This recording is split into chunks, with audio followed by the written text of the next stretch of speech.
Now? Yes, the screen is visible. Okay. I think straight away we can start. Then other members can join us later on. Uh, we want to extend our sincere apologies as well for that delay. I think it's sometimes human, but also apologies, and I pray that the next time tomorrow we shall be early for this lecture. So, like from the introduction we had yesterday, today we actually from yesterday we were able to understand some of the key concepts in population genetics, but also we are able to look at the relevance, or we're able to look at the relationship between population genetics and demography, but also not only demography and reproductive health alone, but also in the aspect or in the brain of trying to do integration of the different ideas. We also looked at how this is applicable in regards to the issues of business and so forth and so on. So we're able to look at how population genetics cuts across different the different the different classes or the different areas that uh, we're able to look at. So today we want to look at what we're referring to as adaptation and natural selection. And when we're referring to adaptation and natural selection, we are saying that adaptation is the process by which organisms develop traits that enhance their survival and reproduction in a specific environment. And in other words, a trait or a characteristics that helps an organism survive and reproduce in its environment.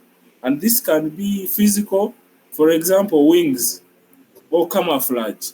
We've seen birds, or we've seen, for example, chameleons in an environment, how they develop the different color, how it camouflages. If it is in a green environment, how it becomes green.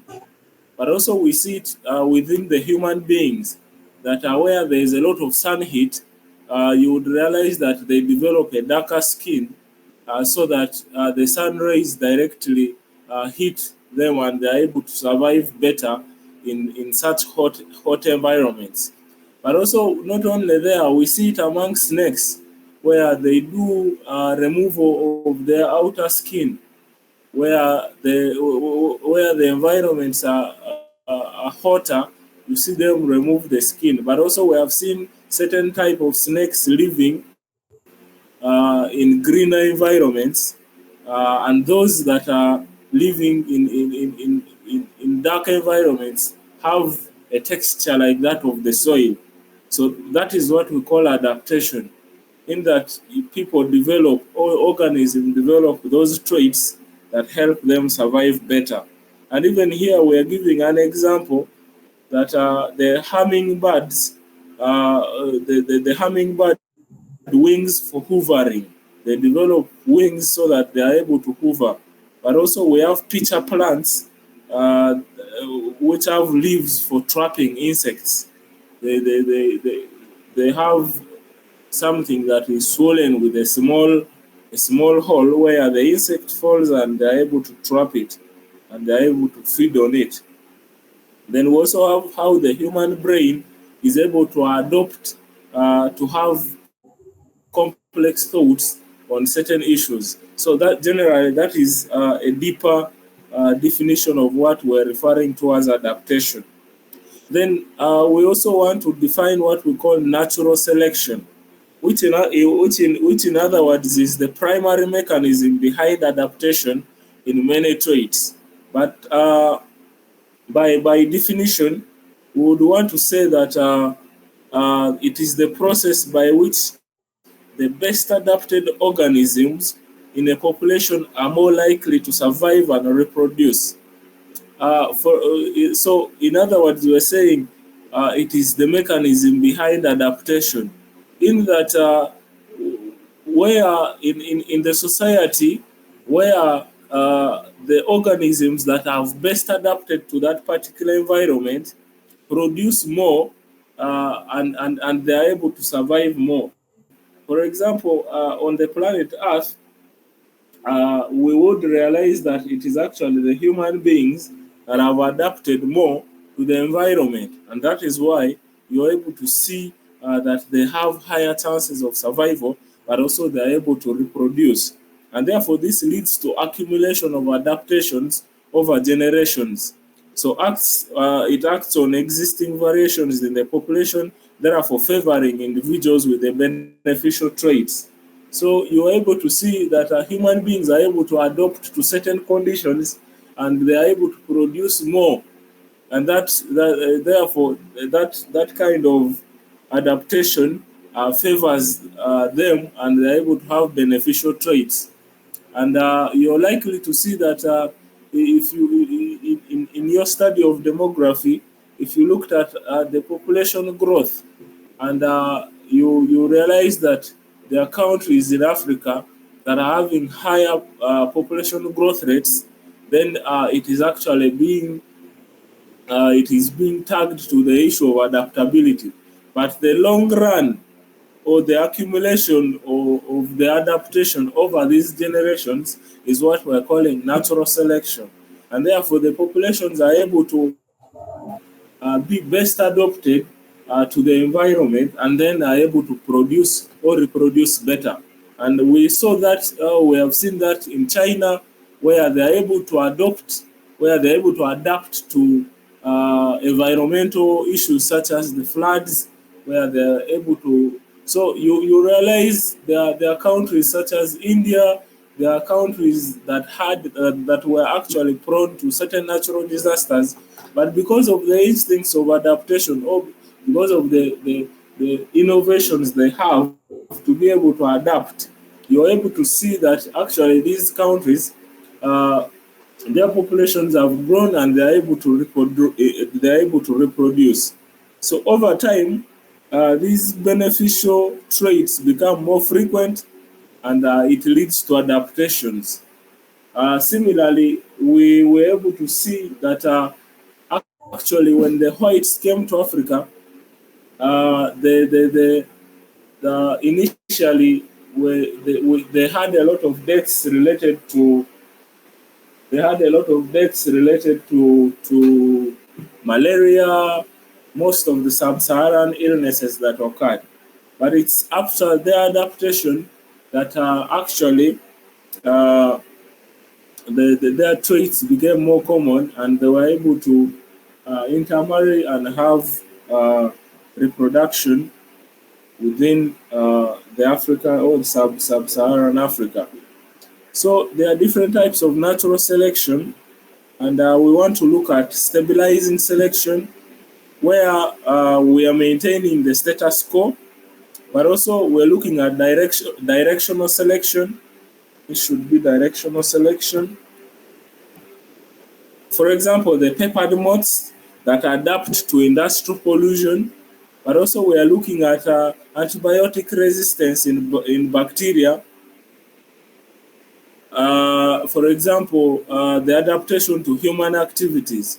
So you're able to realize that some of the bacteria have actually adapted to human activities, and that is why we're calling it directional selection.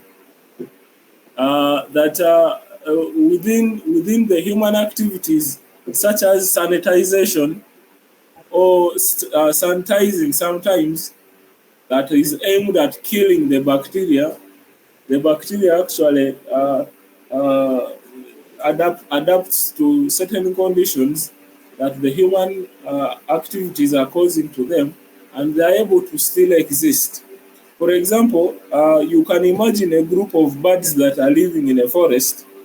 Now, some birds have strong beaks that crack open tough seeds, while others have weak beaks that can only eat soft berries. Now, during harsh winters, The birds with strong beaks are more likely to survive and have babies, passing on to their strong beaks trait to their offsprings. And therefore, over time, the whole bird population becomes stronger and better adapted to their environment and the extreme of the traits.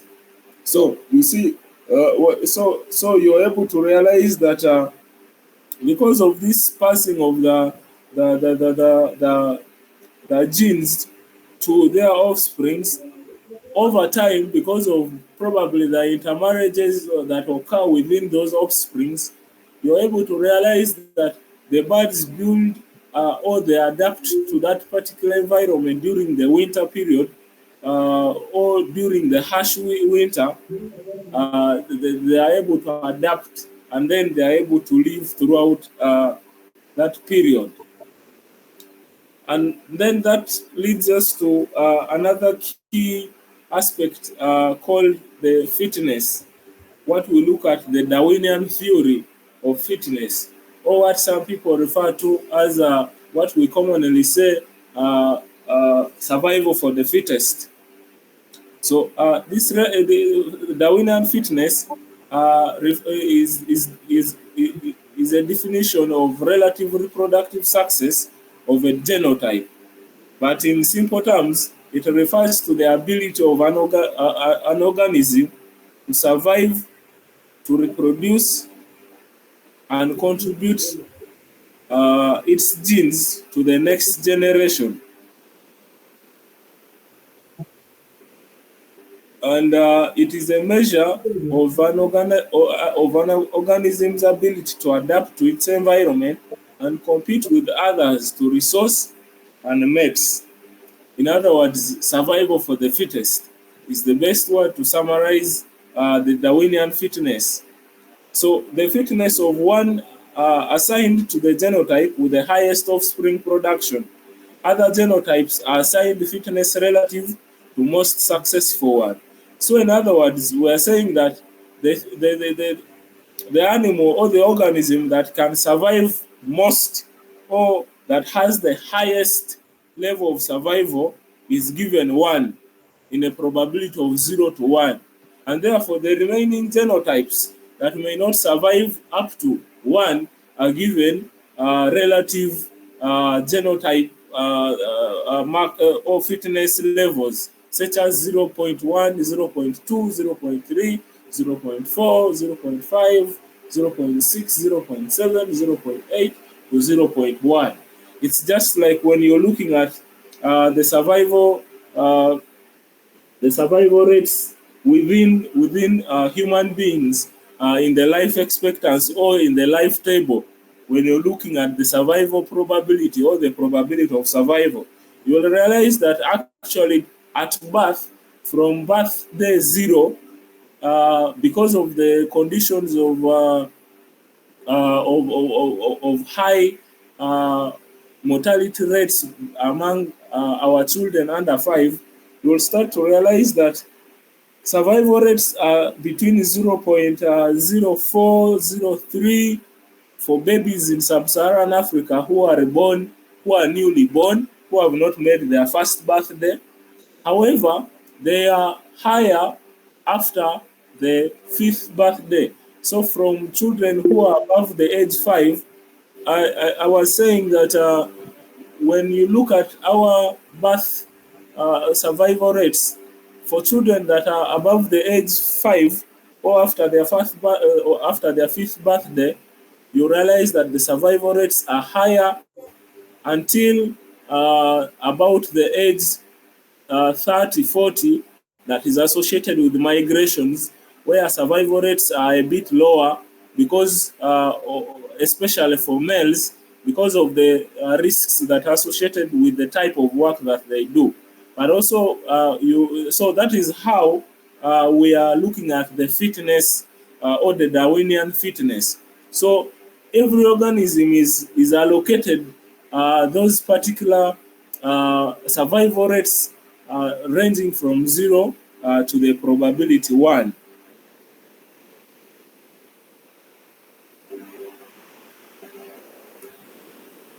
So In the context of evolution, fitness is a very critical concept. One, because it determines the likelihood of an organism gene being passed on to the next generation. So organisms with a higher fitness are more likely to survive, reproduce, and contribute to the evolution of the population. In other words, if a baby is born and it dies in the next 2 days, then the chances that it will pass the genes in that baby to another offspring are very lower than a human being who survives for the next 40, for the next 50 years. In other words, that is what the fitness is explaining. For organisms that are small and tiny, that probably have a lifespan of 3 to 4 days, then the chances of them passing their genes to the next offspring are lower. So we're saying that there are three main components of the Darwinian fitness, and one is viability, the ability to survive. Two is fecundity, what is the ability of the organism to reproduce. And three is the fertility, what is the ability to produce viable offsprings. So fitness is often represented by the symbol W, and it is measured in units of survival and reproductive success. So those are the three main components of the Darwinian fitness. And so you're able to realize that human beings in that population, what is the viability of human beings? What is their population expectation, age expectation? If it is 20, what is the fecundity? What is the ability of this population to reproduce? In other words, how many female are there? You may realize the population has fewer female who are more infertile, and therefore the chances that the fecundity will be high in that population are lower. And therefore, the fitness or the survival of this population will be lesser. So what are some of the types of fitness? One is absolute,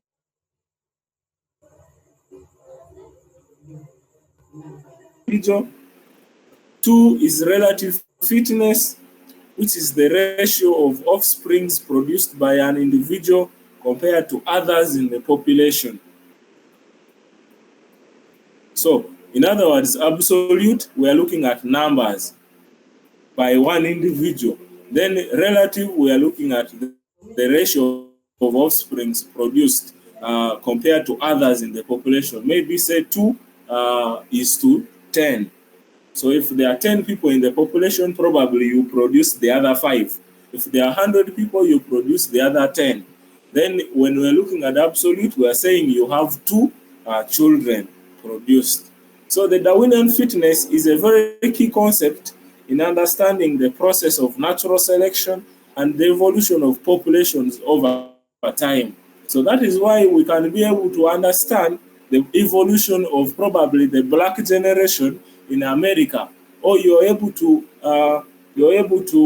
understand the evolution of a certain tribe, of a certain race in the population over time. You realize that there were populations or there were tribes that are that were that once lived, but because probably of the Darwinian fitness theory, they are unable to survive up to today. And therefore, that takes us to understanding probably the risks that were associated with that population's viability, fecundity, and the fertility. And that's why it is very vital for us to get this concept of the Darwinian fitness. So that also leads us to another concept called the selection coefficient, and it is more of a calculation. But in simple terms, it measures the intensity of selection against the genotype. But also commonly, we say that the selection coefficient is a measure of the strength of natural selection acting on the particular trait or a gene, and it represents the degree to which a trait or a gene affects an organism's fitness or ability to survive and reproduce. And we calculate this as 1 minus the fitness. So selection coefficients is measured by subtracting 1 minus the fitness. I think we're going to look at the calculations later on. Therefore, we're saying that where there is a higher indicator, where the fitness is higher, it indicates a stronger selection pressure against a particular genotype. In other words, uh, okay, we're going to look at it here. But in other words, here we're trying to say, for example, if our fitness, if our if our if our fitness here was about 0.8, so if you subtracted 0.8, if you subtracted 0.8 from 1, it would give you about 0.2. So it would mean that there is a higher that if 0.2 is the fitness, no, is the selection coefficients, it would mean that there is a stronger selection pressure that is against the particular genotype. But if it is lower, like 0.2, it means that the chances that this particular genotype shall be selected is higher. So, meaning there is a lower selection pressure against the particular genotype. So we just want to look through how selection affects allele frequency. Remember, yesterday we were able to define what an allele is, and therefore we want to look at how selection or how selection coefficient affects allele frequency. And one, we are saying that the advantageous allele, if an allele, for example, e.g. A, in prototypes, or if we're not using prototypes, we can use blood group A. You can use anything. For example, if an allele A is a beneficial, selection increases its frequency in the population. So, meaning that if blood group A is beneficial, by the fact that it is a selection coefficient, it will be common in a population. Whereas disadvantageous allele, for example, say allele small a is harmful, then the selection coefficient decreases its frequency in the population and it becomes less common. Then a neutral allele, say A of A, meaning capital A or small a, has no effect on fitness, and therefore its frequency in the population will remain the same. So the changes in allele frequency, for example, change in the proportion of allele frequency is proportional to the selection coefficient and the original allele frequency P. So, in other words, we have a formula to be able to understand the change in the allele frequency. And the formula is change in allele frequency is equals to selection coefficient times the original allele frequency divided by, in two brackets, 1 minus P in brackets. We're going to have an example for this, but also you should be able to go through this lecture after to be able to understand some of these calculations better. So where our change in P is equals to this, but also S means selection coefficient, meaning either it is positive for advantageous alleles or it is negative for disadvantaged alleles. Then P, which is the original allele frequency. So we have an example here that, for example, if the advantageous allele A capital has a frequency of 0.4, meaning 40% of it in the population, and a selection coefficient of 20%, meaning this is the advantage. This is the advantage that we have. So we are going to use this formula that is above here, which is here, that the proportion is equals to SP divided by in brackets 1 minus P. The change in frequency would be, change in frequency would then be that the selection coefficient, which is S, which is 0.2 times P, which is the which is our original allele frequency. Here, our allele is the advantageous frequency, which is capital A, times in brackets 1, which is, remember, our coefficient, which is our survival measurement for fitness, minus the frequency, which is P, to give us 0.048. So the new allele frequency, the new frequency for allele A would be 0.4 plus 0.048 to give us 44.8%. So over time, this process can lead to fixation of advantageous alleles and loss of disadvantageous ones. So in other words, the interpretation for 44.8% would mean that the chances that this particular advantageous allele staying in that particular population would increase to 44.8% because of the 20% advantage in the selection coefficient of this particular allele. I hope that is clear. Then that leads us to another term that we want to as well explain, called selective mating.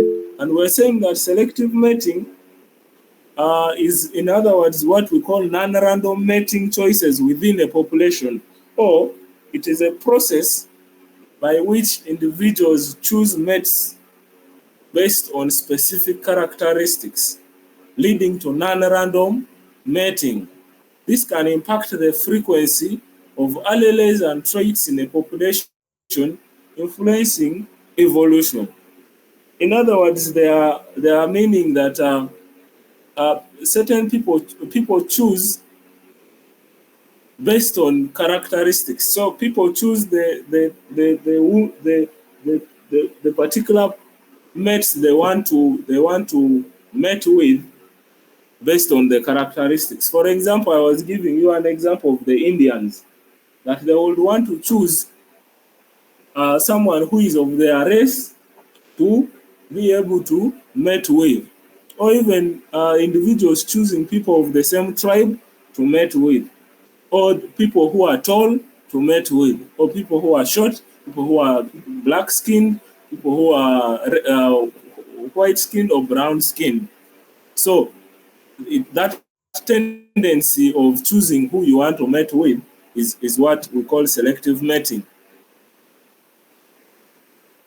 And we're saying there are two major types of selective mating, but here we are explaining three of them, but mainly there are two key ones that are common in the societies that we live in. What we call associative mating, which is preference of choosing mates with similar or dissimilar phenotypes. For example, black choosing blue, or red choosing white, or blue choosing blue, and red choosing blue. So they are similar or dissimilar. Then, or tall choosing short, or short choosing short. Then there is positive associative mating, where people choose similar phenotypes: black, black, red, red, short, short, tall, tall, acholi, acholi, alur, alur, same tribe, same eye color, same skin color. Then there's negative associative, choosing the similar: red, black, brown, black, black skin, brown skin, short, tall. So they are dissimilar phenotypes. That tendency is what we're calling negative associative here. So This is just explaining the same. So an example is a peacock with bright tails attracts more mates, passing on their trait to offsprings, which is positive associative. Humans may choose mates with similar intelligence, leading to increased frequency of intelligence. So now this is where the applicability is. When you're able to understand the preferences within your communities, then you're able to determine the choices that will happen, or you're able to determine the pattern that is going to happen in your population. So if you have a population that is choosing marriage within more brown people, you should be able to understand what is the intellectual capacity of the brown people. And therefore, if you realize the marriage patterns in this particular population are more selective to brown people, and the brown people are more intellectual, then you're able to diagnose, or you're able to project that you're going to have a more intellectual population in the next. But also, if you realize that the dark skinned population is more adaptive, or has higher fitness to adapt to the climate of that particular area, and yet uh, selection of mating is against the dark skin, then there are chances that you're going to have a population that is prone to failing to adapt, and therefore you'll realize higher mortality rates in that particular environment. Why? Because the production or the selective mating is occurring, and yet it is not favorable to that particular environmental condition that is in there. And this is done even in breeding programs in agriculture and animal husbandry. There is always selective mating to enhance desired traits. We have seen in agriculture where they are now mating the indigenous with those that are exotic, so that they develop a more adaptive breed, because probably the indigenous have failed to adapt to the changing human activities that have caused the climate change within that environment. So selective mating can also lead to increased adaptation, evolution of new traits, speciation, which is formation of new species. In other words, when you in breeding, when you breed two different breeds, then there's speciation that occurs. By choosing mates based on specific characteristics, individuals influence the genetic makeup of their offsprings, shaping the evolution of their population. So that is why we are seeing different offsprings in every generation. So you will realize that probably uh, because of the different selection mating, you're able to produce children who even start having white hair at the age of 20. Yet initially it was known for those who were above 30. But also in reproductive health, you should be able to understand the risks that come with selection mating. And you, even in demography, you should be able to understand the pattern of your selection mating. Then you're able to determine the changes. So similarly, in the business pattern, if you have more, because of the selection pattern, if you start to have more foreign breeding within your population, the preference for food will be changing. The preference for the preference for certain certain business items will be changing. The preference for schools will be changing, but even the preference for services will be changing. You might realize that whereas traditionally, if it were the indigenous people mating within themselves, they would probably prefer to deliver at the health facility. But probably because of the selective mating, where different species have come aboard, you start to realize that actually there is an intellectual breed that actually prefers to have access to services in the health facility. So then you're able to realize a behavioral change in what happens. And lastly, for today, we want to look at inbreeding coefficients, where it measures the effect of inbreeding on genotype frequencies, and that higher frequencies indicate increased homozygosity due to inbreeding, for example, self-fertilization in plants like Avena fatua. So, in other words, where inbreeding occurs, we also want to measure the effect on the frequency of survival. And sometimes we're saying that when inbreeding occurs, for example, for plants that do self-fertilization, you might realize that they actually have higher chances of survival, uh, other than interbreeding, which might cause different species that may not be able to survive in that particular environment that would survive where inbreeding occurred. So that is what I had wanted to share with us for this particular lecture. Unless we have any questions regarding what I have presented, I would wish to end there.